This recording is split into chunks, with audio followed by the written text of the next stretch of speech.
Tak ahoj, vítajte na kanáli For Work and Fun a v dnešnom videu sa pozrieme na batériovú reťazovú pílu značky ProCraft. Takže poďme na to, vyskúšame a poriadne ju otestujeme.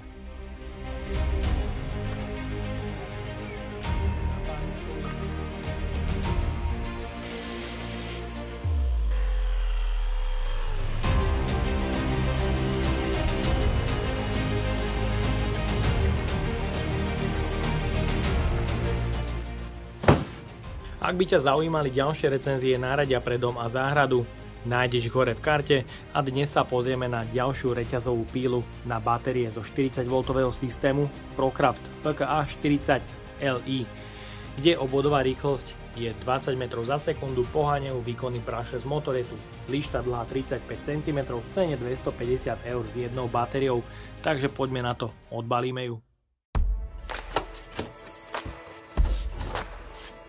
V balení nájdeme užívateľský manuál, ochranný kryt reťaze, ktorý je vyhotovený z mäkkých plastov, lištu značky ProCraft s vodiacím kolieskom a maznicou pre mazanie reťaze. Drážka je široká 1,6 mm, samotná lišta má dĺžku 35 cm, ale časť pre rezanie 30 cm. Lištu je potrebné otáčať, preto je tu otvor, aby sa dala osadiť aj opačne. Je to veľmi dôležité pre rovnomerné opotrebenie lišty. Ďalej v balení nájdeme 40V batériu s kapacitou 4 Ah zo série ProCraft Professional. Je to lítiová batéria s tlačítkom pre odpojenie batérie z náradia a kontrola stavu nabitie. Konštrukcia batérie. Plasty sú podľa môjho názoru celkom mäkké. Je tu rovnako vidieť nepresnosť v montáži konštrukcií, kde je už teraz vidieť jemnú škáru. Batéria nemá žiadne pogumovanie, takže môže byť náchylná voči pádom. A taktiež výrobca na štítku neuvádza údaj vo watthodinách. Ďalej v balení nájdeme nabíjačku pre 40V systém ProCraft, kde máme LED signalizáciu o nabíjaní a ukončení nabíjania. Táto nabíjačka nedokáže rozpoznať poškodený ani prehriatý akumulátor, čo je dosť škoda. Je tu sieťový kábel s dĺžkou do 1,5 metra, je odvetraná pasívne a jej hmotnosť je extrémne nízka, nemá to ani pol kila. Máme tu otvory pre zavesenie na stenu a taktiež na štítku sú uvedené parametre, ktoré by na nabíjačke ani nemali byť. Je tu údaj o 40V a 4 Ah, čo absolútne nedáva význam, pretože to sú údaje, ktoré sú uvádzané na akumulátore. Na nabíjačke je potrebný údaj o watoch a amperoch, ale bohužiaľ výrobca ani čas nabíjania pomocou pribalenej nabíjačky neuvádza. Predpokladám teda, že ide o pomalé nabíjanie 40V systému. V balení taktiež nájdeme kvalitnú 3/8-kovú reťaz značky Oregon pre lištu dlhú 35 cm a jej zuby sú ostrené do rádiusu. No a v balení je už len samotná reťazová píla. Dizajn reťazovej píly je pomerne slušný, na domáce použitie je zelená farba vhodná, samozrejme do lesa je lepšia oranžová, červená a horšie je na tom spracovanie, ktorého plasty nedoliehajú absolútne perfektne, sú tu vidieť škáry a taktiež ostré výlisky niektorých plastových častí. Výrobca lepí blombu, aby ste zariadenie počas záručnej doby jednoducho neotvárali. Taktiež spracovanie je určite z mäkších plastov, ale ergonomia stroja je podľa môjho názoru celkom slušná. Píla má hmotnosť niekde okolo 5200 g s 4 Ah batériou, ktorá sa do stroja vkladá z hornej strany, čo určite chválim, pretože aj toto je prvok, ktorý zlepšuje ergonómiu držania stroja. Nájdeme tu otvor pre zavesenie na stenu, akceleračné tlačítko s bezpečnostnou poistkou a pogumovaná rukoveď. Jeden mikrospínač pre zapnutie zariadenia so svetelnou signalizáciou a kontrola spätného rázu, svetelnou a aj zvukovou signalizáciou. Z bočnej strany chladenie výkonného brushless motora, kde nie je žiadny filter. Plastové madlo pre držanie stroja v horizontálnej, ale aj vertikálnej polohe. Veko pre olej na primazávanie reťaze, kde objem nádrže výrobca nešpecifikuje. Je ale dobré, že nádržka je priehľadná. Určite musím pochváliť štvorzubý drapák, ktorý je na spodnom zube vyformovaný do rádiusu a vďaka tomu sa píla bude viesť do rezu omnoho lepšie. Bočný kryt s beznástrojovým napínaním reťaze a demontážou. Pod krytom nájdeme gumené tesnenie pre lištu na primazávanie reťaze, kovové osadenie pre lištu, bohužiaľ závit je osadený iba v plaste, čo je bežné, a taktiež kovový šponovák pre napínanie reťaze a vodiace koliesko na osi výkonného bráša z motora s otáčkami 5500.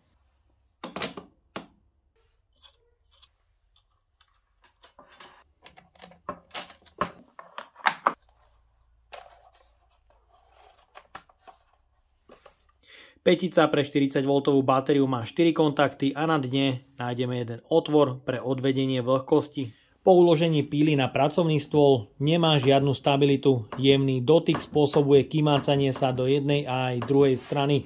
Môžu za to nepresne vyformované plasty na spodku pre uloženie.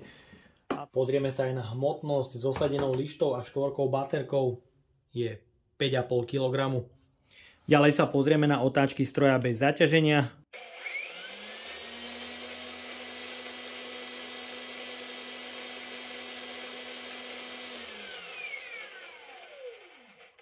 Nameral som maximum takmer 5100, výrobca na štítku uvádza až 5500.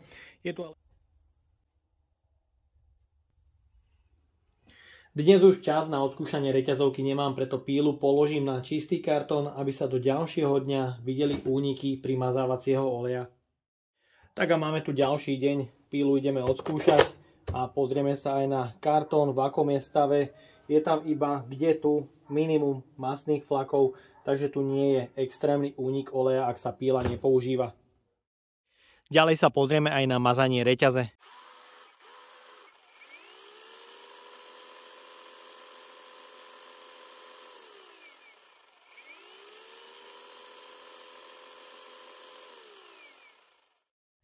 Pozrieme sa aj na hlučnosť v exteriéri.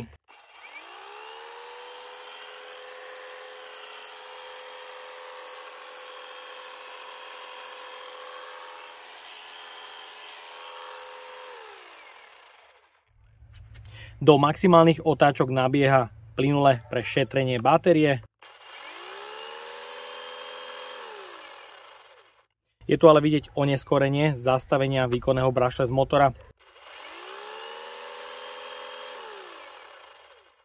Sú to viac ako 2 sekundy, čo podľa môjho názoru nie je dobré pre bezpečnosť. Je tu ale kontrola spätného rázu so zvukovou signalizáciou. Ďalej sa pozrieme aj na voltáž plne nabitej 4Ah batérie.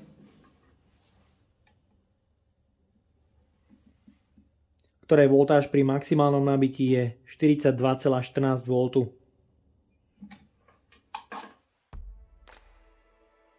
Batériová reťazovka je teda pripravená na použitie.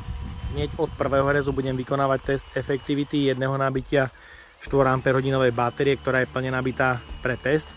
Budem rezať suché stavebné rezivo, ale následne aj tvrdé palivové drevo rôznych priemerov, takže poďme na to.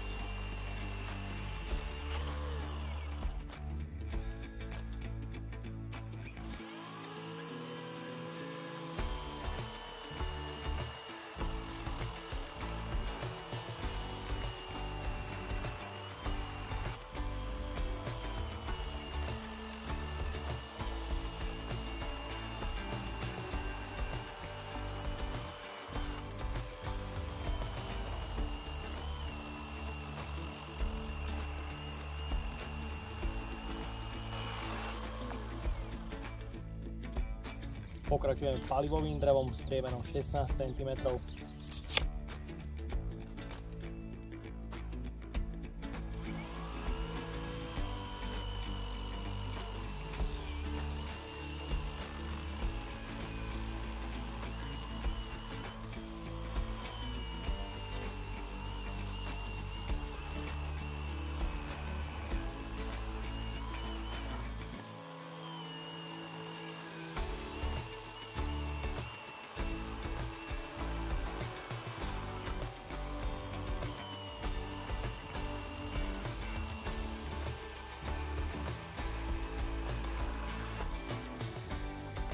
Myslím, že na tom tvrdom palivovom dreve ide píla celkom slušne. Priemer 20 cm.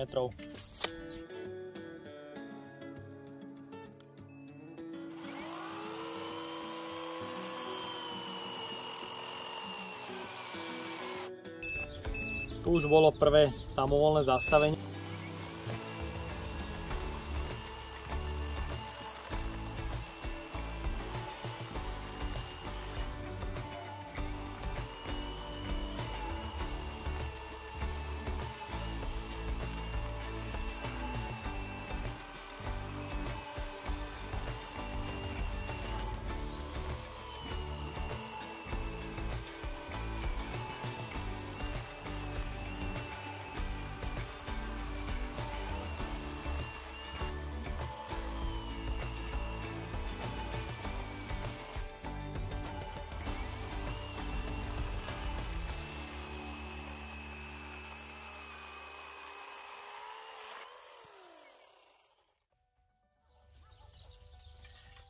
Priemer 25 až 27 cm.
Myslím, že pomerne slušné, ak sa na pílu netlačí, nechá sa viesť do rezu samovolne.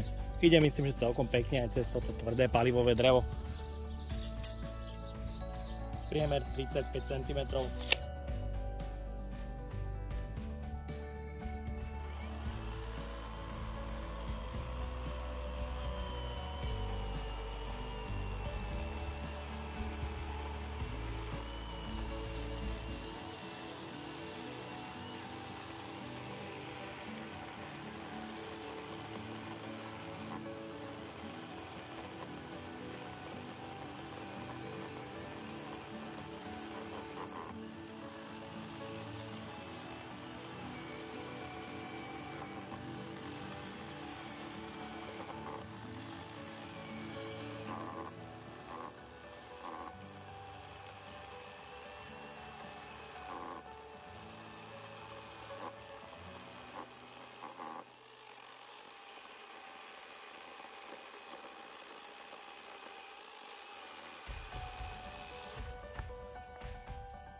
Po zhruba 20 rezoch je stav akumulátora na 3 leveloch. Myslím, že pila má celkom slušný výkon. Môžete ale vidieť, reťaz sa časom uvoľňuje.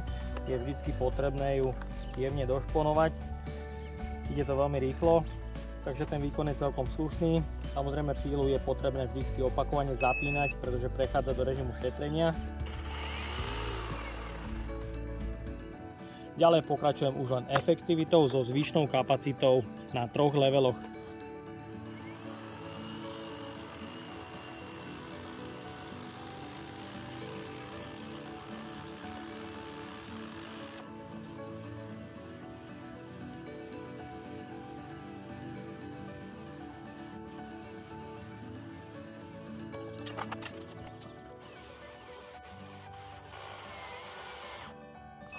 No a píla už začína pomerne celkom rýchlo zastavovať a stav nabitia je na 2 leveloch. Takže vyskúšam ešte čo to dorezať. Takže 2 levely nabitia a pokračujeme.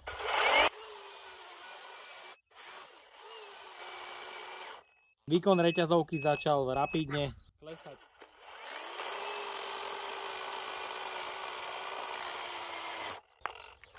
Takže je to vidieť. Zvyšná kapacita, už len 1 ledka a vyskúšam ešte dorezať posledný odrezok.